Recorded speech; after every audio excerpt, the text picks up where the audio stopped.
Last class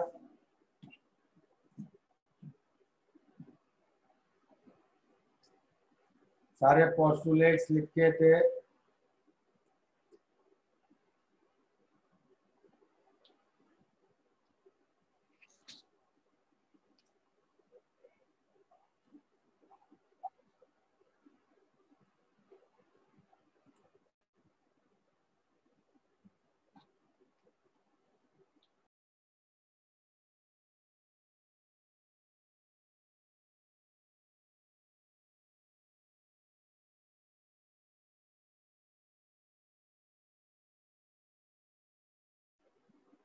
Today let's start with first of all Maxwell Boltzmann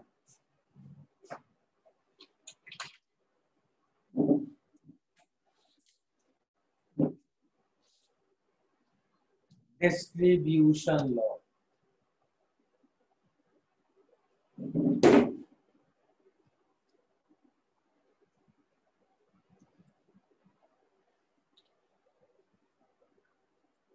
Now, suppose we have a container in which some ideal gas is filled. There are, let's say, n molecules of gas inside this container at some temperature T. Now, what Maxwell and Boltzmann tried to do, they tried to give an equation by which we can find that how many molecules are moving with what speed. So first of all, let's see our equation. They gave an equation like this. dN is equal to 4 pi n by 2 pi RT raised to 3 by 2 e raised to minus mu square by 2 RT u square du. This is Maxwell-Boltzmann equation. In this equation, m is molar mass,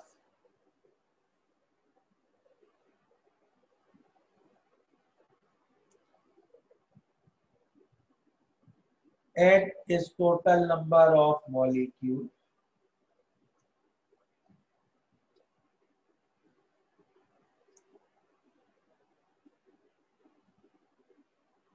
in the container of the gas, T is temperature,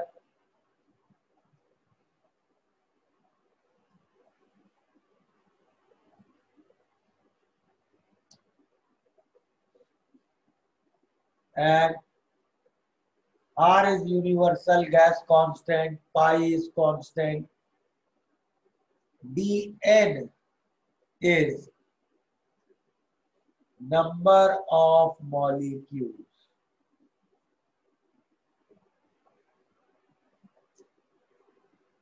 having speed between U and U plus D. Correct? मतलब एक example लेके अगर इसको समझे, जैसी तो suppose अगर इस तरह का एग्जाम्पल दिया है या इस तरह का प्रॉब्लम दिया है,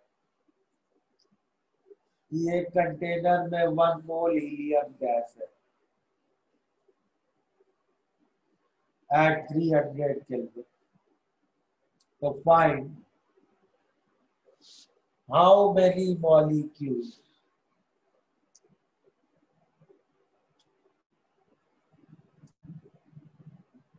have speed between 10 meters per second to 11 meters per second? तो अब इसमें मैक्सवेल्स इक्वेशन लगाए अगर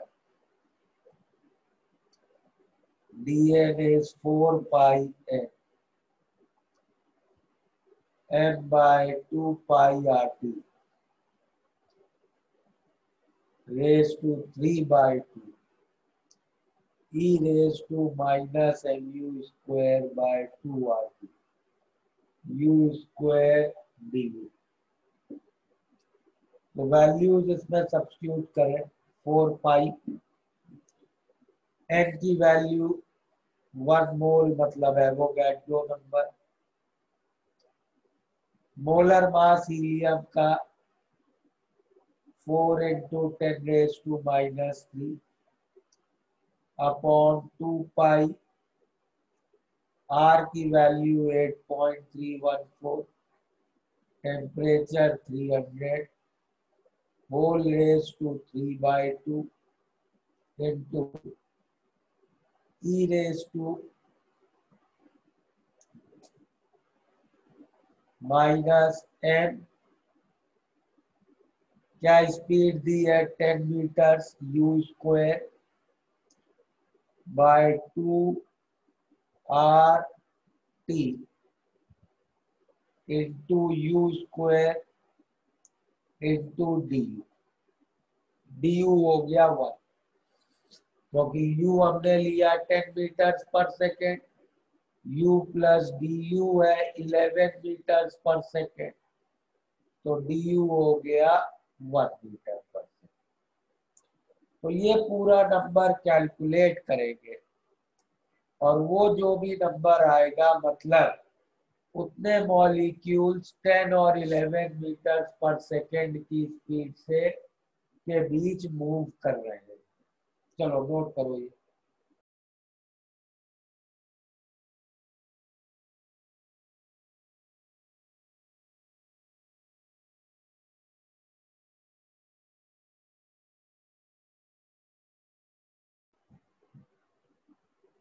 चलो नोट करो जल्दी।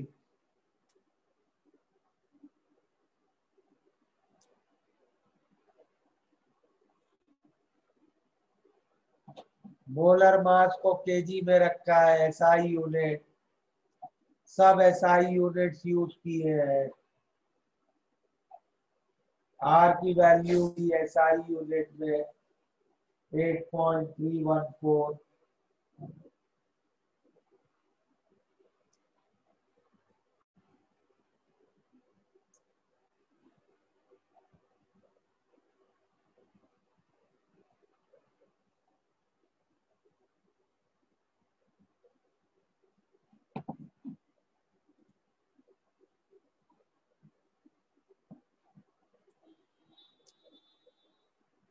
ये कैलकुलेशन नहीं आएगी एग्जाम में, ये तो मैंने जस्ट तुम्हें करके दिखाया है इस इक्वेशन का मतलब क्या है।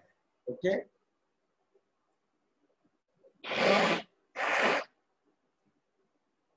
इस इक्वेशन में हर टर्म का मतलब क्या होता है, for that I have done this example. Okay, तो अब थोड़ा इसमें आगे चलते हैं और कुछ टर्म्स डिफाइन करते हैं, देखते हैं। तो डीएन की इक्वेशन क्या आई हमारी, dn is 4 pi n by 2 pi rt raised to 3 by 2 e raised to minus mu square by 2 rt u square du। और इसमें dn क्या है, what is dn, number of molecule.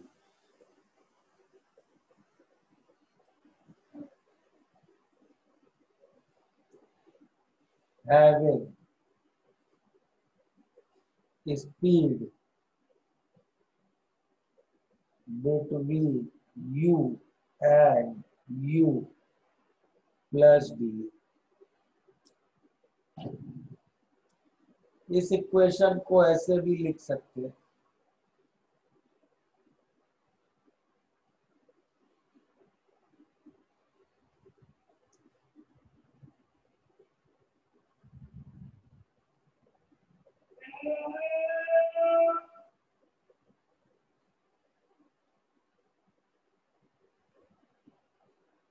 dn by N. dn by N क्या represent करेगा? Fraction of molecule.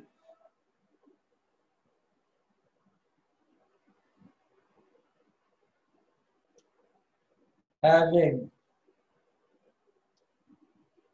speed between u and u plus d। सही है। और last इस फॉर्म में भी लिखते हैं, du को भी LHS में ले लें तो 1 by n dn by du is 4 pi m by 2 pi RT raised to 3 by 2 e raised to minus mu square by 2 RT u square। और ये क्या रिप्रेजेंट कर रहा है? 1 by n dn by du, fraction of molecule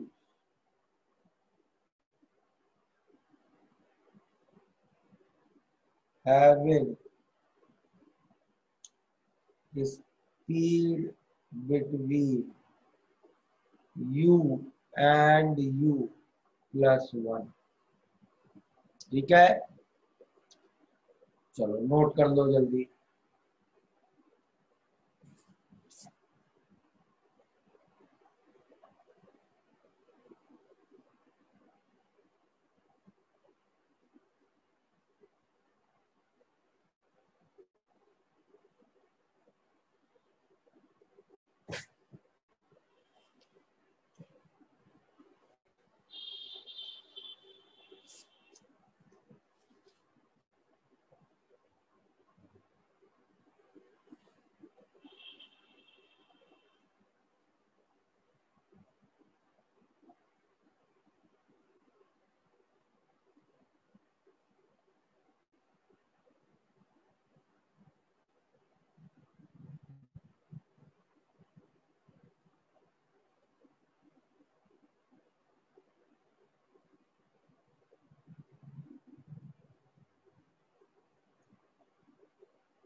बोलो ऋषि। Sir हम third case में D को यू 1 क्यों ले रहे हैं? du को 1 नहीं ले रहे हैं। देखिए आप ये बताओ डेंसिटी क्या होती है? Mass by volume. Mass by volume, या मैं इसको ये ऐसे कह सकता हूँ मास ऑफ यूनिट वॉल्यूम, ये कह सकता हूँ। Yes sir. यानी मैं इसको कह सकता हूँ density is equal to mass if volume is 1। Yes sir. तो अब मैं लिख रहा हूँ dn by n upon du। सही है। Yes sir. dn by n क्या होता है?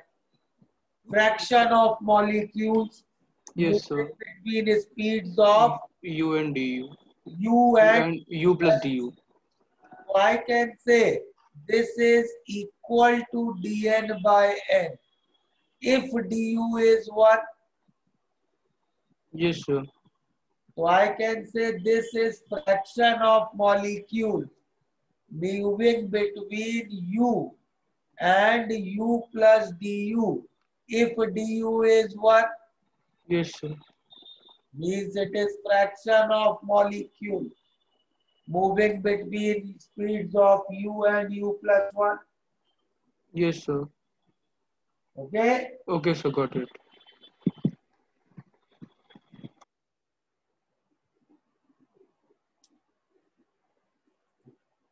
भाई ये सब अब थोड़ा दिमाग को बहुत खुला रख के पढ़ने वाली चीजें हैं। अब वो इजी चैप्टर्स खत्म, एटॉमिक स्ट्रक्चर और बॉन्डिंग, सॉरी पीरियोडिक, मोल, यहाँ तक क्लियर है। तो अब इसका बनाया ग्राफ मैक्सवेल ने, तो मैक्सवेल ने बनाया ये ग्राफ।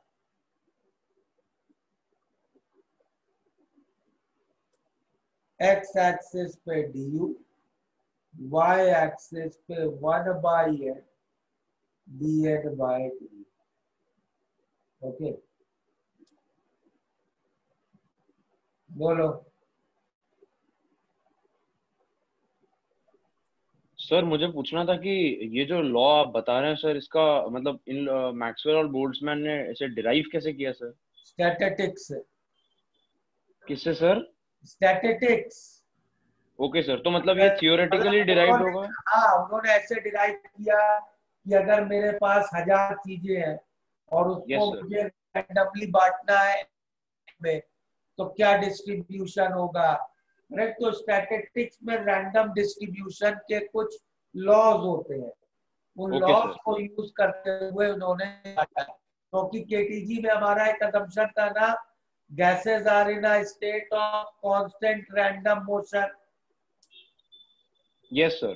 हाँ, तो रैंडम डिस्ट्रीब्यूशन की ये इक्वेशन होती है स्टैटिस्टिक्स की। सो सर ये जो लॉ डिराइव्ड है ये थियोरेटिकली डिराइव्ड है, right? Yes yes. Gas molecule को पकड़ के कौन स्पीड उसकी मेजर कर सकता है। ये तो थियोरेटिकली लिख रहे हैं कि ये फॉलो होगा, और उससे कुछ एक्सपेरिमेंटल रिजल्ट हमारे मैच हो रहे हैं, तो इसलिए इस लॉ को सही मानते हैं। Okay sir, thank you.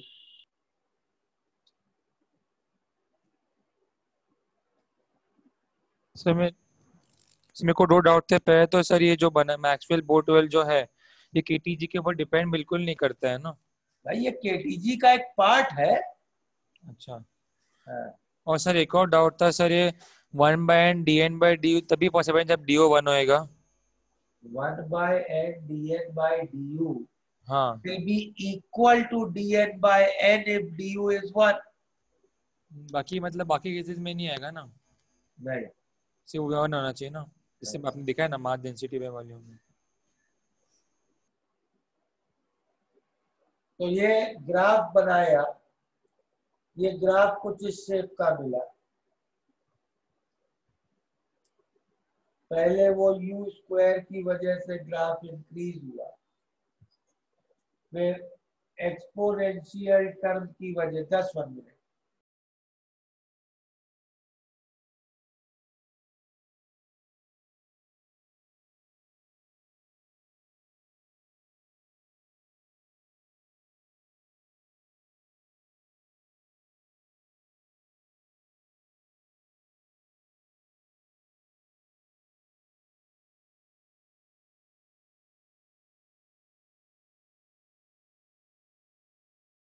Yes, तो ये ग्राफ कुछ इस शेप का मिला इंफिनिटी तक।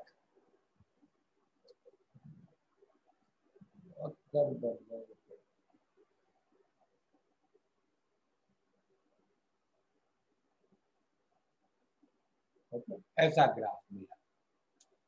अब इस ग्राफ में एक ये जो पीक आ रही है, इस पीक का क्या सिग्निफिकेंस है। मतलब इस पीक के करस्पॉन्डिंग जो एक्स कोऑर्डिनेट है, इस पीक के करस्पॉन्डिंग जो एक्स कोऑर्डिनेट है, कंटेनर के अंदर मैक्सिमम नंबर ऑफ मॉलिक्यूल्स की यही स्पीड है। कौन सा पेज देखना है? ये फर्स्ट पेज है, जल्दी जल्दी स्क्रीनशॉट्स लो, या जिसका भी नोट करने को बचा है जल्दी करो।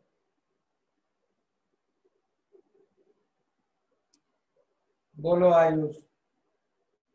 हाँ सर, मुझे बस एक छोटा डाउट था, ई का वैल्यू क्या होता है? ई का वैल्यू रफली 2.7 ले लो। Alright, thank you sir. ये पेज हो गया।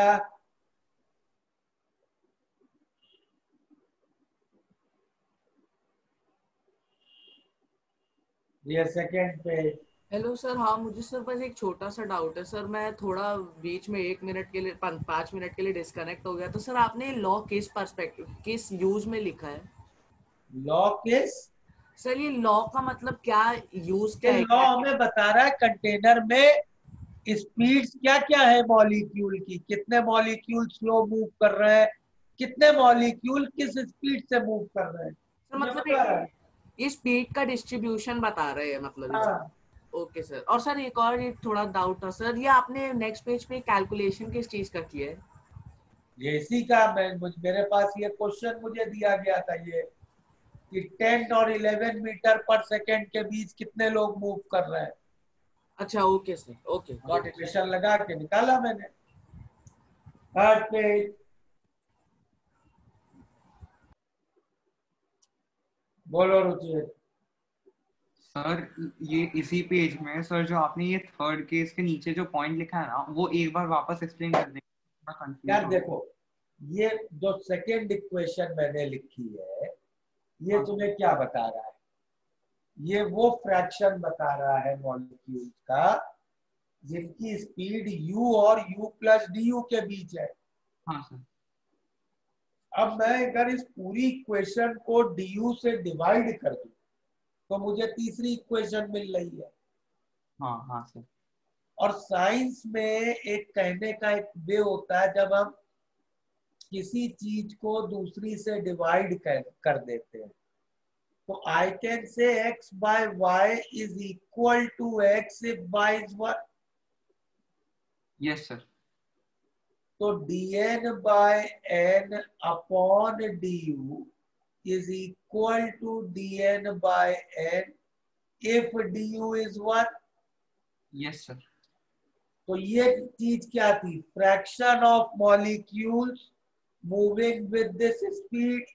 Yes sir. तो ये पूरी चीज क्या कह सकता हूं मैं? इस fraction of molecule moving in this rate. Yes sir. Yes sir, understood. नहीं कहेगा थर्ड इक्वेशन से। ओके। हाँ, तो अब इस ग्राफ पे वापस आते हैं। ये ग्राफ प्लॉट किया गया। अब ये ग्राफ की जो पीक है, पीक मतलब ये मैक्सिमम फ्रैक्शन है, मतलब इसके करस्पॉन्डिंग जो स्पीड है, इसके करस्पॉन्डिंग जो एक्स कोऑर्डिनेट है, इसके करस्पॉन्डिंग ये जो एक्स कोऑर्डिनेट है, मतलब ये जो स्पीड है, मैक्सिमम नंबर ऑफ मॉलिक्यूल्स की कंटेनर के अंदर ये स्पीड होगी। करेक्ट? मैक्सिमम नंबर की ये स्पीड होगी। अग्रीड? तो इस स्पीड को हम कहते हैं most probable speed. Okay, so this speed is called as most probable speed.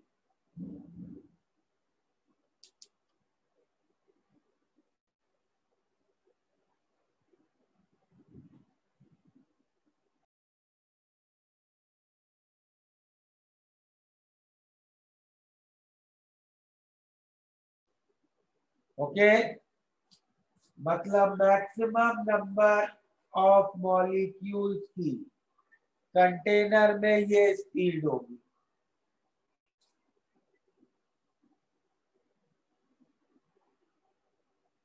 Okay,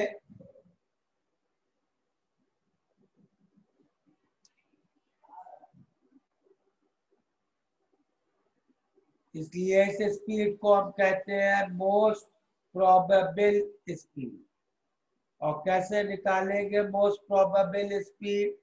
इस ग्राफ का मैक्सिमा मतलब फॉर मोस्ट प्रोबेबल स्पीड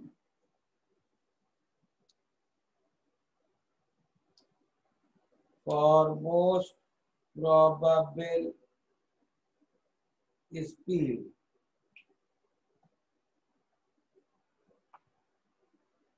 क्या कंडीशन हो जाएगी? d by du of 1 by n dn by du has to be 0. Correct?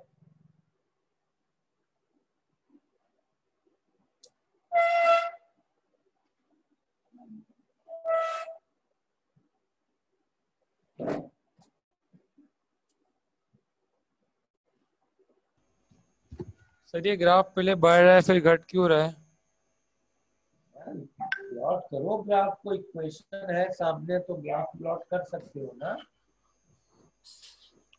और sir ये मतलब between u and u+1 मतलब उसी के बीच का आएगा ना मैक्सिमम प्रोबेबल स्पीड में? नहीं यार, क्योंकि सर du तो 1 पे पॉसिबल है ना, जब 1 u 1 है, u तो कुछ भी ले सकता हूँ ना मैं। हाँ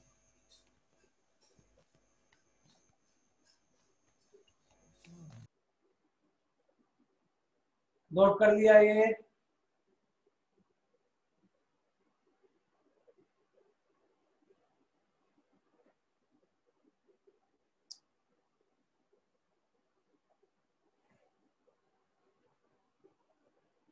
ओके, तो निकालते हैं most probable speed.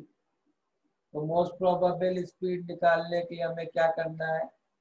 d by du of 4 pi m by 2 pi RT raise to 3 by 2 e raise to minus mu square by 2 RT u square, इसका डिफरेंशियल 0।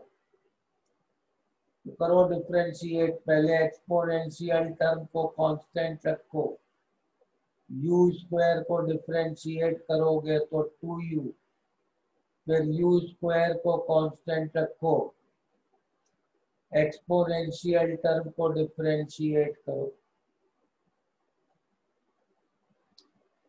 फिर चेन रूल से -2mu bye 2r, this is 0। तो इससे क्या मिल गया? Exponential term cancel हो गई, एक u कैंसिल हो गया, तो मिल गया u square is 2RT by m। तो मोस्ट प्रोबेबल स्पीड मिल गई हमें under root of 2RT by m। Correct? ये किसी भी गैस सैंपल की मोस्ट प्रोबेबल स्पीड हो गई।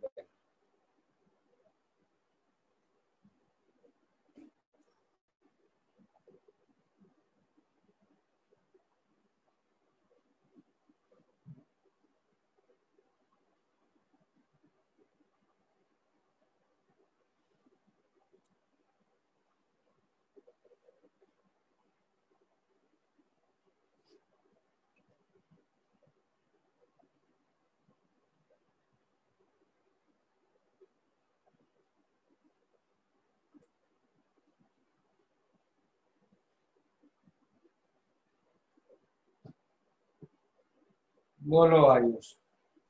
हाँ सर, आप ये वाला पार्ट वापस समझा सकते? ये यू एम पी जनरली होता क्या है? मोस्ट भाई, इस पे पीक आ रही है ग्राफ की, हाँ इस स्प्लिट पे पीक आ रही है, मतलब अगर u की वैल्यू ये है, अगर u की वैल्यू ये है, हाँ तो y कोऑर्डिनेट मैक्सिमम है।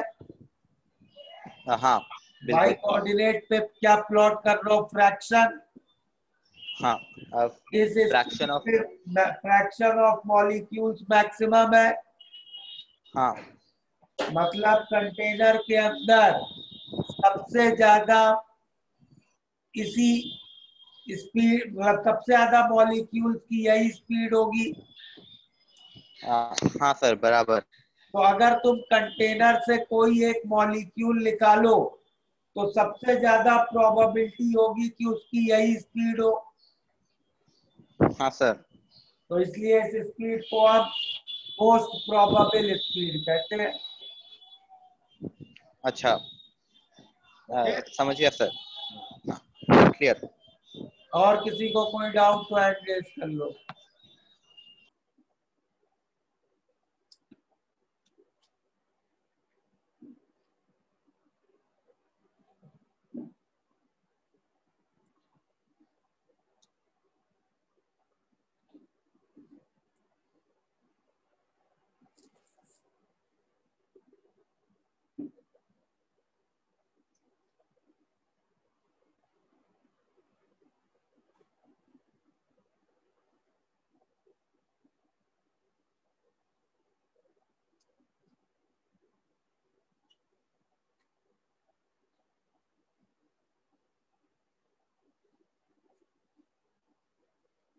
हो गया नोट?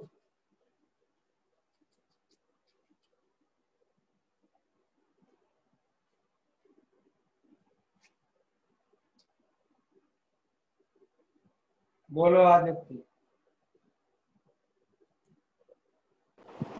Hello sir. हाँ, सर मुझे मोस्ट प्रोबेबल स्पीड का इक्वेशन नहीं समझा। मैक्सिमा की क्या कंडीशन होती थी? Okay okay sir, first sorry. Derivative zero. हाँ सर, सॉरी।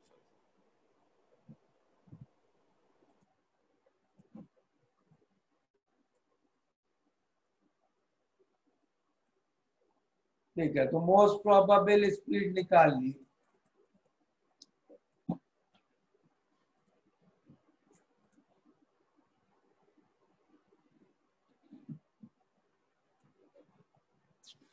इसी तरह एक और स्पीड निकालते हैं, एवरेज स्पीड।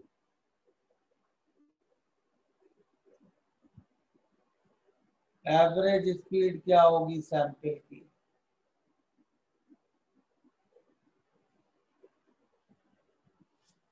अगर बहुत सारे डिस्क्रीट मॉलिक्यूल्स हैं तो एवरेज हम कैसे लेंगे?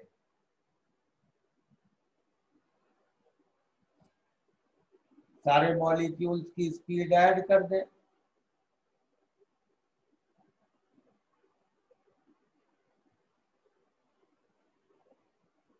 और उसको टोटल नंबर ऑफ मॉलिक्यूल से डिवाइड कर दें, तो ये एवरेज आ गया। या डिस्ट्रीब्यूशन फंक्शन के अकॉर्डिंग कैसे करेंगे? हमें इंटीग्रेट करना पड़ेगा u dn, u going from 0 to infinity, correct? तो मैक्सवेल का इंटीग्रेशन हम लोग नहीं कर रहे हैं, इसका डायरेक्टली रिजल्ट लिखेंगे। तो ये इंटीग्रेशन करके हमें average speed comes out to be under root of 8RT by pi a. Okay, this is average speed.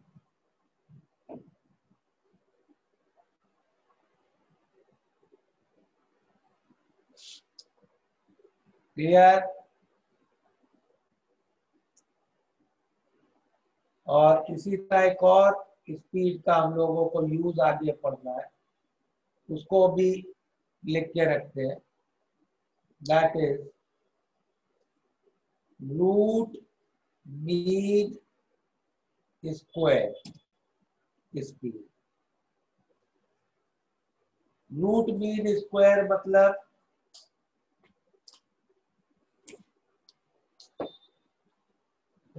Squares का एवरेज लो और फिर अंडर रूट लो। तो दैट इज पहले सब स्पीड्स का स्क्वायर कर लो,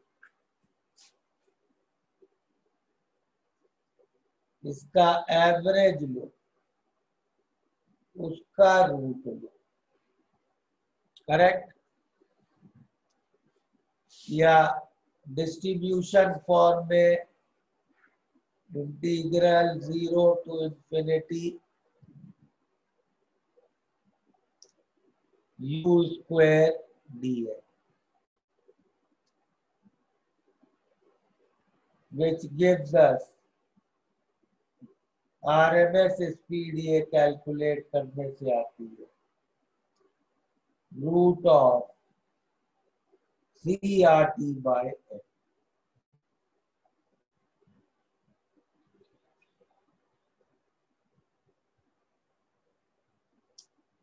तो ये 3 इंपॉर्टेंट स्पीड हो गई हमारे लिए एक गैस सैंपल की।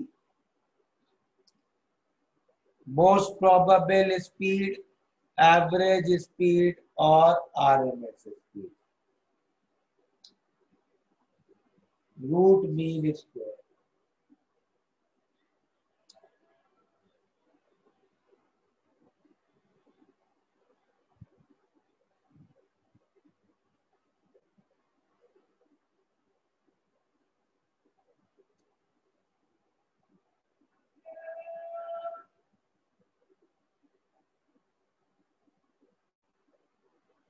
बोलो। सर ये जो इंटीग्रेशन दिखाया आपने उसमें सर यू कौन से मॉलिक्यूल का स्पीड है सर? किसी तो जनरल रहेगा यार, यू वेरिएबल है। अच्छा वैसा भी है।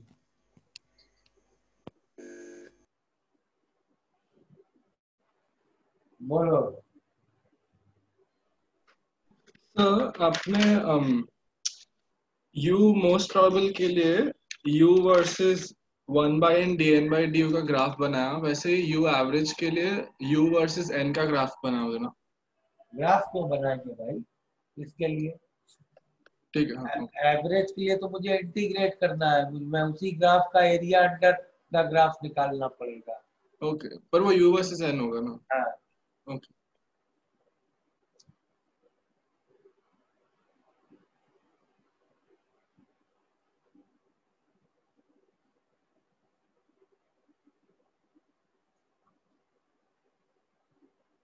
तो 3 तरीके की स्पीड हमने सीखी,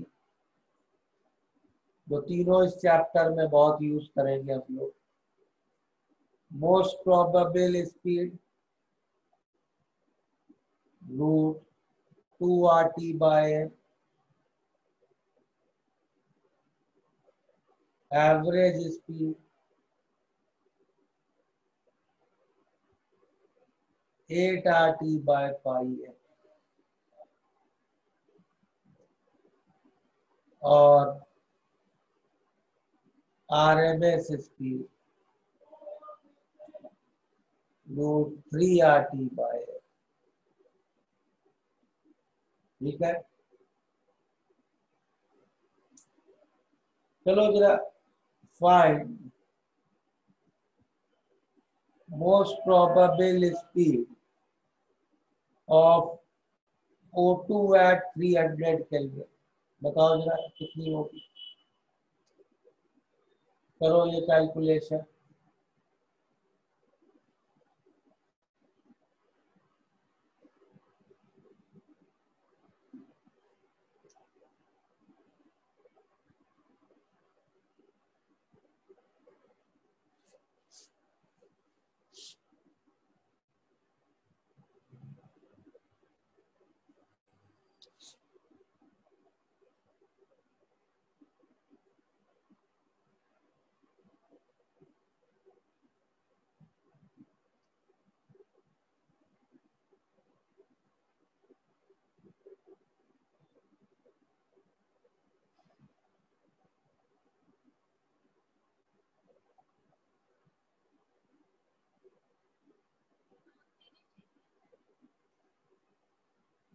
कितना आया?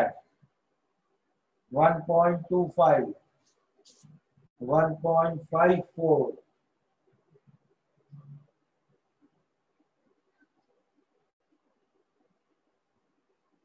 भाई मुझे साथ में ये भी बताओ किस यूनिट में आंसर बता रहे हो, मीटर पर सेकेंड, किलोमीटर पर our?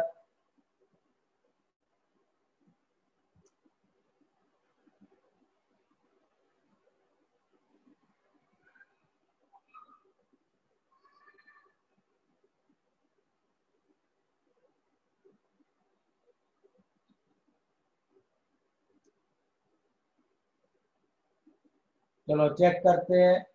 Most probable speed will be root of 2 R T by N.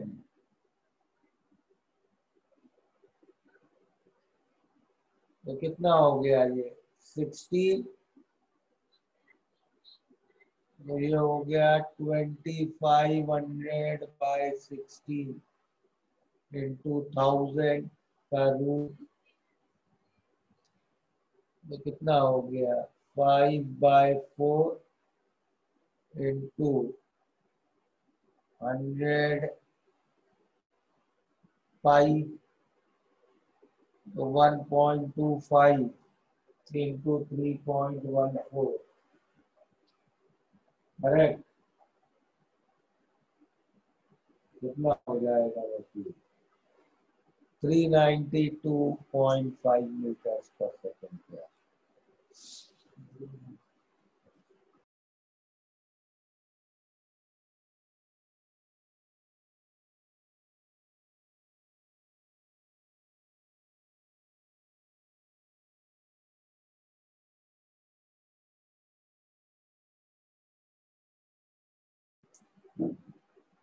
हाँ क्लियर है। तो भाई इंपॉर्टेंट इसमें ये याद रखना है, मोलर मास हमेशा केजी में रखना और आर को 8.314, करेक्ट।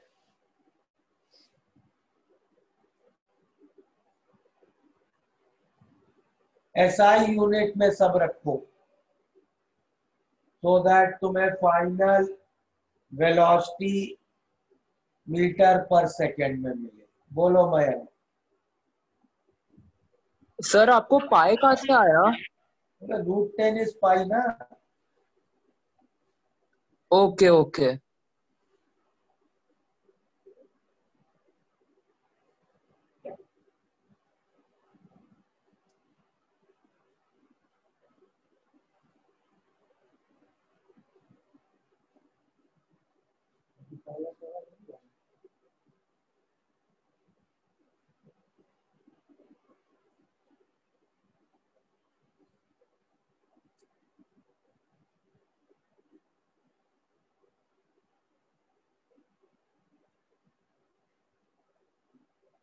मतलब कैलकुलेशन शॉर्टकट सीखो यार तुझे।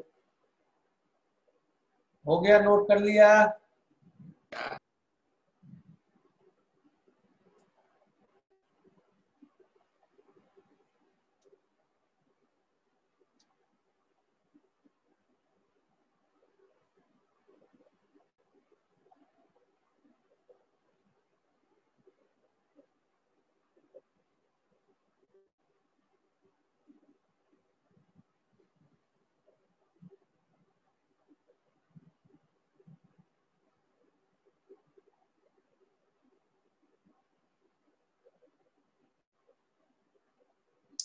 चलो बुकलेट निकालो। एफडीएस, ये 4 प्रॉब्लम जरा अटेम्प्ट करो।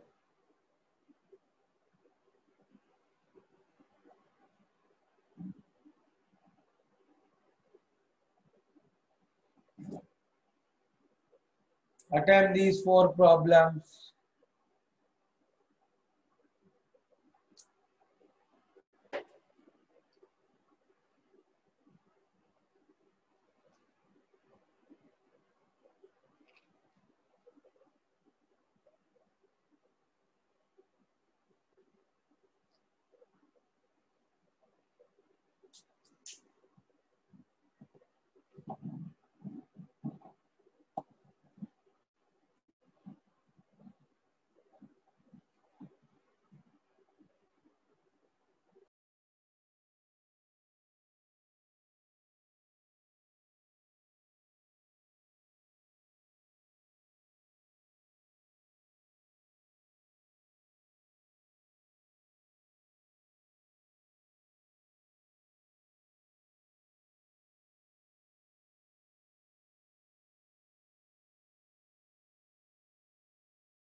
हो गया कंप्लीट? चलो कोई डिस्कस करना है?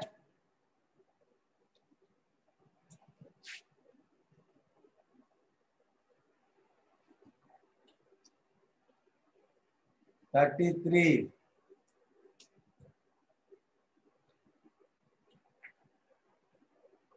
डेंसिटी और प्रेशर दिया है, आरएमएस निकालना है।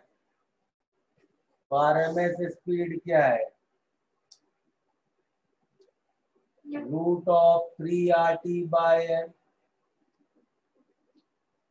which you can also write as root of 3P by D. Correct? तो रख दो। प्रेशर दिया है 180 m, पास्कल में रखो।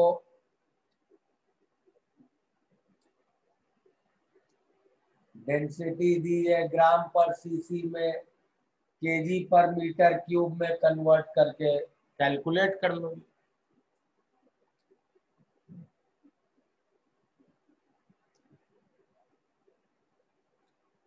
थर्टी फोर भी सिमिलरली कर लेना। उसमें तो डेंसिटी केजी पर मीटर क्यूब में ही दी है, बस प्रेशर को पास्कल में रख देना। 35 में तुम्हें 6 अलग अलग मॉलिक्यूल्स की स्पीड दी है, एवरेज पूछा है। एवरेज तो सबको ऐड कर लो और 6 से डिवाइड कर दो। आरएमएस पूछा है, सबके स्क्वायर्स का एवरेज निकाल लो।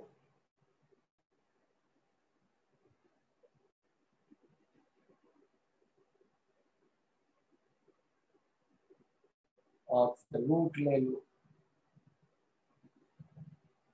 ठीक है?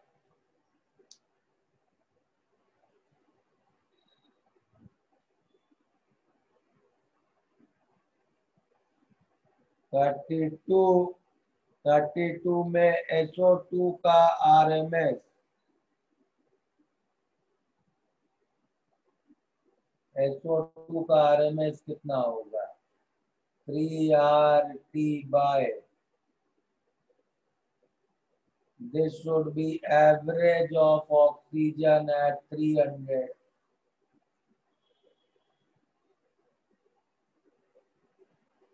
कैंसिल करो, क्या क्या बचा? T कितना आ गया?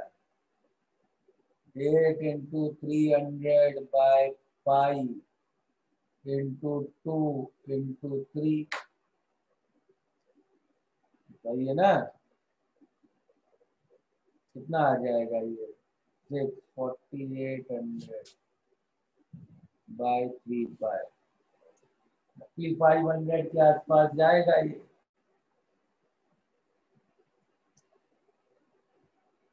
करेक्ट, ऑलमोस्ट 500 के आसपास। 510 तो डिग्री सेंटीग्रेड में कितना हो गया? 273। सब्ट्रैक्ट कर दो।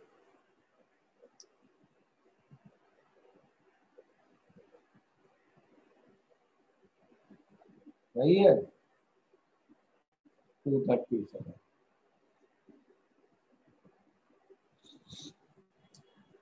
Okay, clear?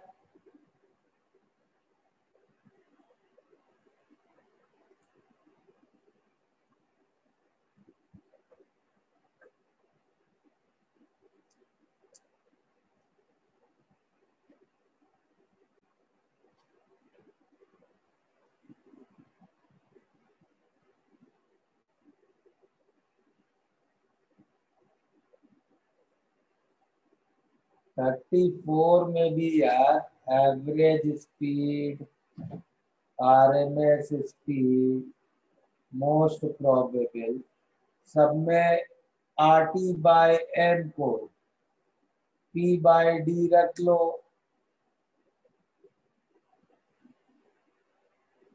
P और D दिए हुए हैं, डी दिया है SI यूनिट में ही, P BSI यूनिट में रख लो। ये दोनों वैल्यूज रख के कैलकुलेट कर लो।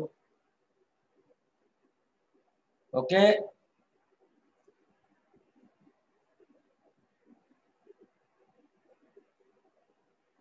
क्लियर है?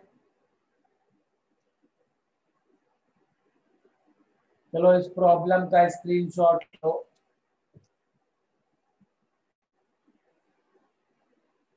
This is JEE 2020 problem.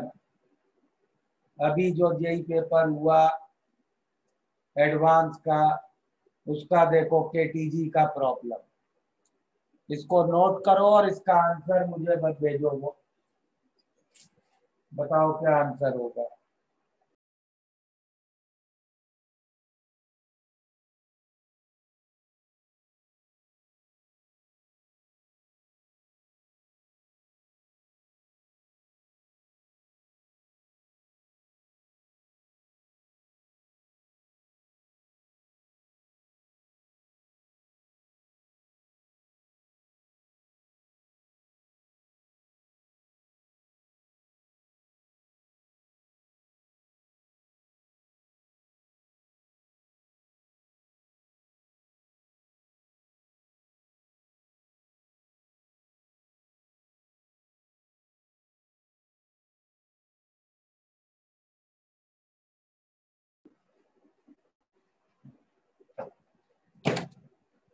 देख लिया क्वेश्चन सबने?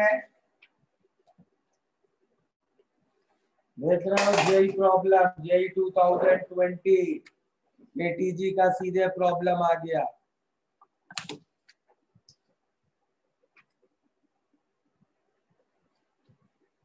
तो इस सेक्शन में ग्राफ्स पे ही आते हैं ज्यादातर प्रॉब्लम।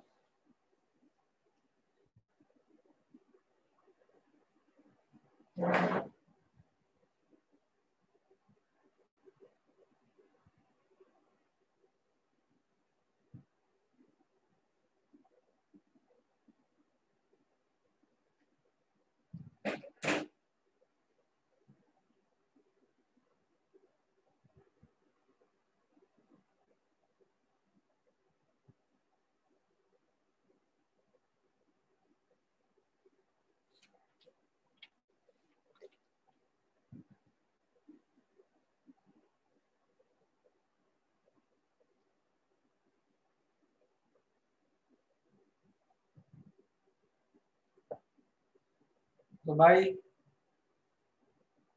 बुकलेट है सबके पास ना?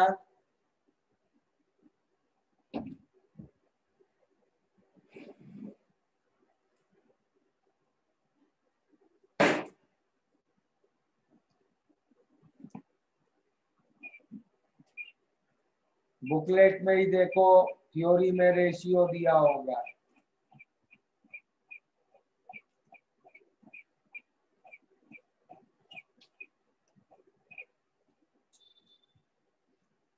तो क्या होगा? Most probable to average to RMS, ये ratio. This will be root of 2RT by M is to root 8RT by pi M is to root 3RT by M. Correct? RT by M cancel कर दो। root 2 is to root 8 by pi is to root 3। क्या आ गया answer? और simplify करोगे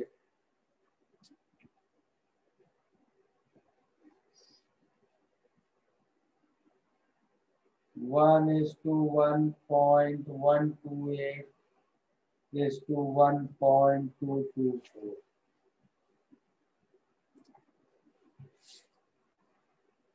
Correct? Which was option C। और booklet में देखोगे तो शायद ये रेशियो लिखा भी होगा और कई बुक्स में लिखा है।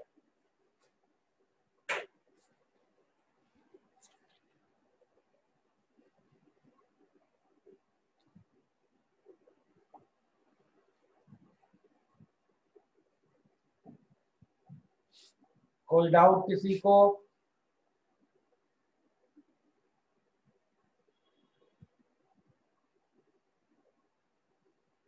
अब ये होता है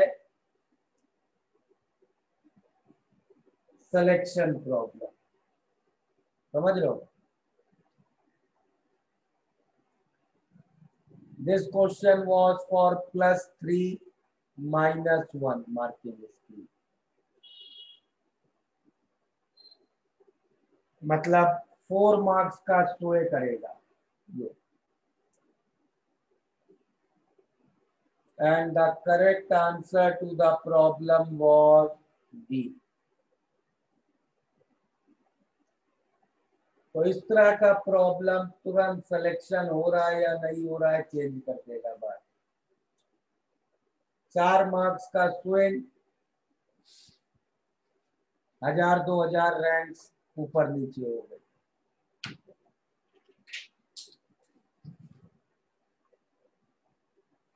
अब समझ में आया अगर लोगों को जो प्रॉब्लम इजी दिखता है जेई में वो इजी होता नहीं है। जेई तुमसे फॉर्मूला एप्लीकेशन नहीं पूछने के लिए बैठा है।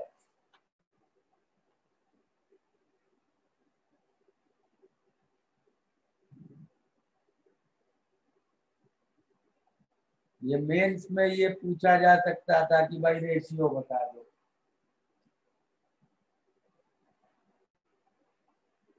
अब सोचो जरा ध्यान से, वो ग्राफ देखो, वो ग्राफ उन्होंने तुम्हें ऐसा दिया, बिल्कुल सिमेट्रिक ग्राफ दिया है, मतलब ये इस ग्राफ का मिड पॉइंट भी है। तो ये जो मोस्ट प्रोबेबल स्पीड है और एवरेज स्पीड है इस केस में बराबर हुआ है। भाई जो ग्राफ दिया है, according to that graph this gas is not following Maxwell's equation. Maxwell का ग्राफ ऐसा बनता है, सिमेट्रिक नहीं होता है। जो ग्राफ उन्होंने दिया है वो एग्जैक्टली सिमेट्रिक ग्राफ है। तो इसके लिए average and most probable will be same.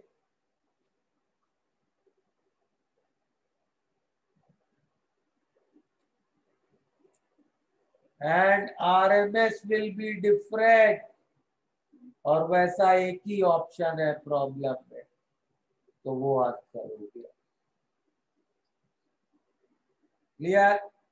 तो ये डिफरेंस होगा एडवांस और मेंस में। कुछ लोग बुक का ये याद करके बैठेंगे, ये प्रॉब्लम पढ़ते ही इसको टिक करेंगे और गलत करेंगे। कुछ लोग याद नहीं करके बैठेंगे, सोचेंगे वहीं पे ग्राफ से, और वो लोग सही कर पाएंगे।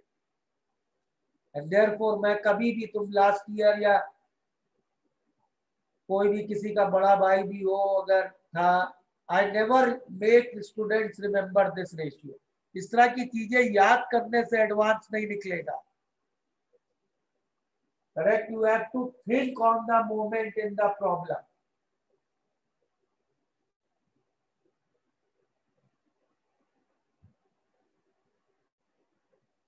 Is this clear to everybody?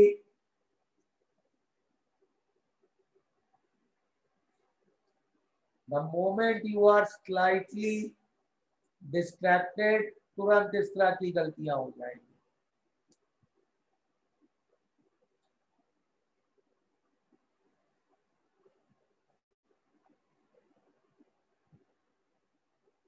चलो,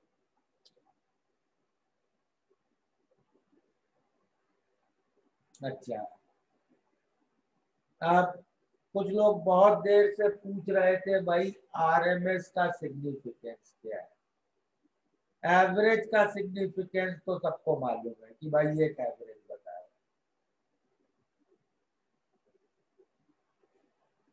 Can you tell me average of sin theta over 0 to 180 degrees?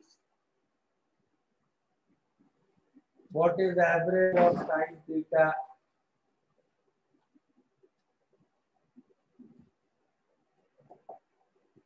over 0 to 180 degrees?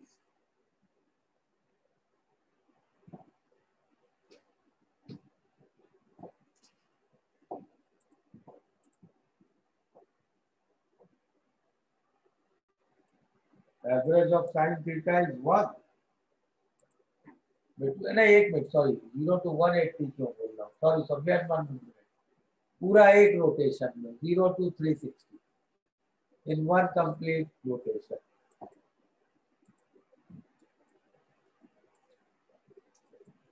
In one complete rotation, what is average of sin theta? What is average of cos theta over one complete rotation?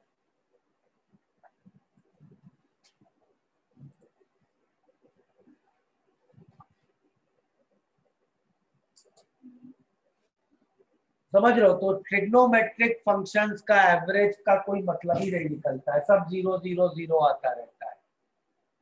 तो trigonometric functions में हम लोग क्या करते हैं, अगर sign का कोई एवरेज बोले तो हम लोग एक ये टेक्निक करते हैं, साइन स्क्वायर थीटा का एवरेज निकालते हैं और फिर उसके एवरेज का अंडर रूट लेते हैं, तो तब एवरेज साइन का आता है 1/√2।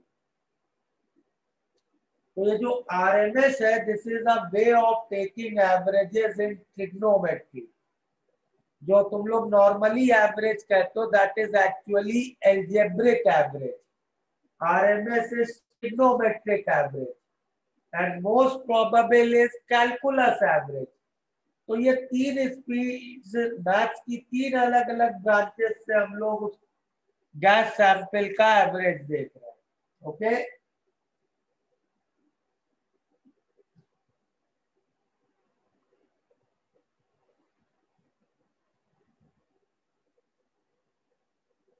Is this clear? So RMS is also a way of taking average, which is used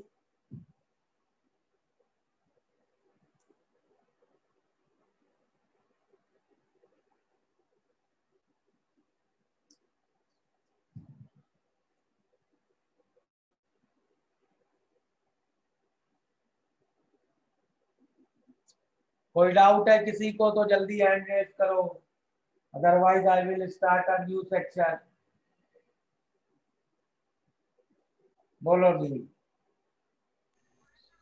sir paper का जो ग्राफ है और सर जो आपने ग्राफ दिखा है, देखा जाए तो दोनों सिमिलर ही दिखते हैं सर। नहीं यार, पेपर का ग्राफ एग्जैक्टली देखो उन्होंने ग्रिड लाइन के साथ बनाया है।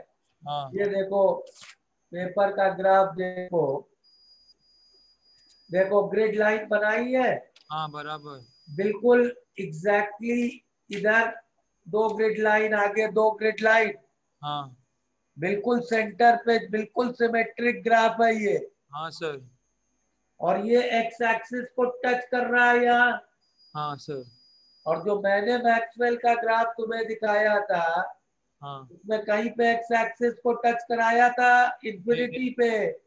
हाँ ये देखो ग्राफ, वो टच ही नहीं ये कर नहीं कर रहा है, इंफिनिटी पे टच करेगा। हाँ ये ग्राफ कैसे सिमेट्रिक है, ये कैसे सेम है हाँ उसमें। ओके हाँ सर।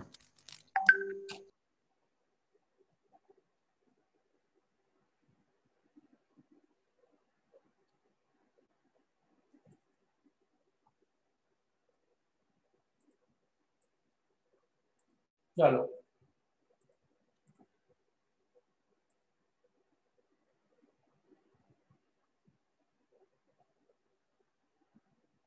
और कोई डाउट किसी को?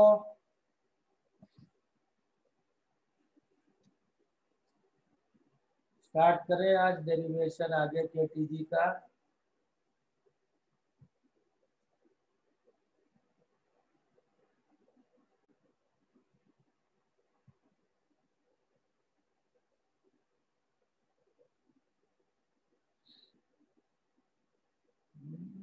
time.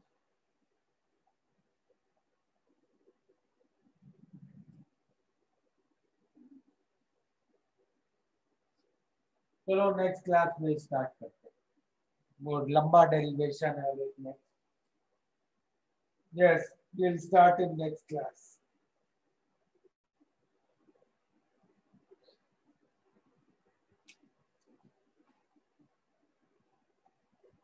चलो, तो आरएमएस, मोस्ट प्रोबेबल और एवरेज स्पीड क्लियर है सबको? चलो, today we'll stop here then. Next class we will start on derivation of KTG.